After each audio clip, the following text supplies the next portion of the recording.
दिनै गान्धी जयन्तीनि मुङै भारत नाङै गासैबो जोंनि नोगोरारिफोरनो गाहाम हामलायनाय आङो बावहरदों। दुलाराय बर' फरायसा आफादनो आं साबायखर बावो। दिनै धेकियाजुलियाव दुलाराय बर' फरायसा आफादा 153 जोनोम सान महात्मा गान्धीनि जोनोम सान गान्धी जयन्ती फालिनाय जादों। बेवहाय आंबो बाहागो लानो खाबु मोनदों आरो बे हाबाफारियाव बाहागो लानानै जि थासारिखौ आं नुदों दुलाराय बर' फरायसा आफादा गोसोखौ लानानै बे हाबाफारिखौ मावफुंनाय जादों। बेयो जाफुंसारबाय। खोब मोजां मोनसे थासारि। गुबै बाथ्राया जाबाय मा महात्मा गान्धीनि मुङा जाबाय नन भायलेन्स, अहिंसा। महात्मा गान्धी माने अहिंसा, गोजोन, सान्थि आरो सैथो। दिनैहाय जोंनि बर' समाजाव समाज गठननि जे हाबाफारि बेवहाय गोबां थासारिजों जोंनि समाजा बारबोनांगौ जादों। माब्लाबा जों गणतान्त्रिक भाबै आन्दलन खालामदों, माब्लाबा जों आखायाव हाथियार लानानै आन्दलन खालामबोदों। बे गासै थासारियाव जोङो नुनो मोनदों जे बेवहाय गोजोननि अनगायै जेबो खामानि होआ। बे अहिंसानि खान्थियासो बेवहाय देरहासार जायो। नोंगौ जोंनि समाजावबो जोङो आखायाव हाथियार लानानै दावहा नांदोंमोन, नाथाय आल्टिमेटलि सरकारजों सावरायनानै गोजोन सान्थि सुक्ति खालामनानै जों दिनै समाज दानायनि बेबस्थायाव जों दिनै हाबनो गोनां जादों। भारत उदांस्रिनि नेचाराबो बेनोमोन जे जेखि दांगा हांगामा जाया मानो आल्टिमेटलि महात्मा गान्धीनि जे अहिंसा खान्थि बेजोंसो जों देरहासार जादों। बुहुम नाङैनो महात्मा गान्धीनि जे आदर्श बेखौ दिनै फालिनो लादों। दिनै वर्ल्डआव भारत नाङैनो बुहुम नाङैनो बेखौ मोनसे international day of non violence बेखौ फालिनाय जादों।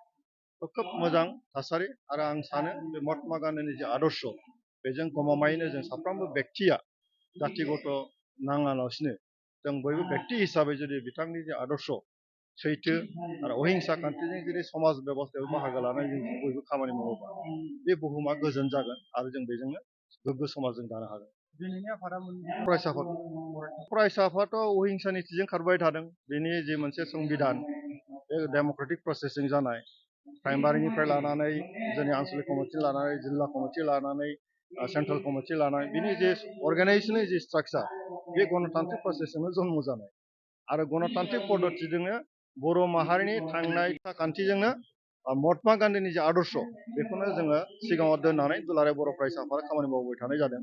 आरो आं मिजिंथिदों दिनैबो बे आदर्शआ दंबाय थायो आरो इयुनावबो बे आदर्शखौ लानानै दुलाराय बर' फरायसा आफादा सोलिबाय थागोन।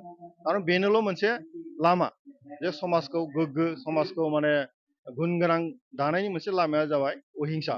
बेवहाय जाहाथे हिंसा थाया जोंनि समाजाव आरो जों लुबैदों मा हिंसा गैयै समाज, थगायनाय गैयै समाज, सोबख'नाय गैयै समाज।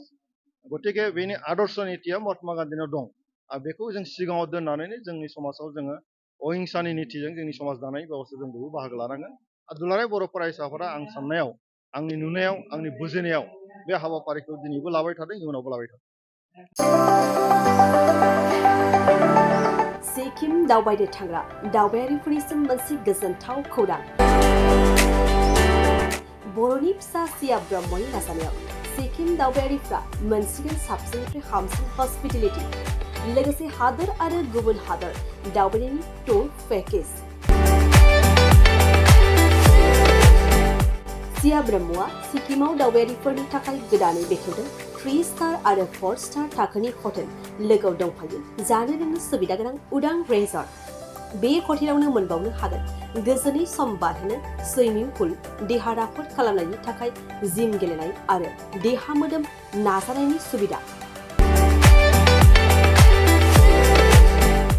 सिक्किमनि बाथ्राल' नङा, साइमन कपारेटिव्सआ हादर आरो गुबुन हादराव दावबायनायनि मोनसे टुर पेकेजनि सुबिदाबो होयो।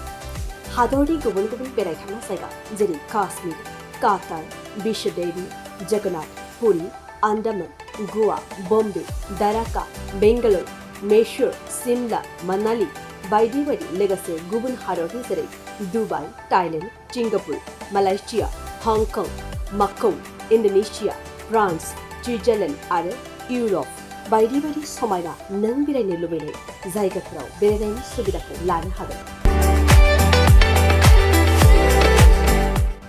अब्ला गोबाव खालामालासिनो नोंथांनि भेकेशन प्लेनिंनि थाखाय दायो बुकिं खालाम www.simoncooperates.in आव नङाब्ला थोंजोङै जगाजग खालाम 6296623149 आरो 701122 5908 जानबुं अनजिमायाव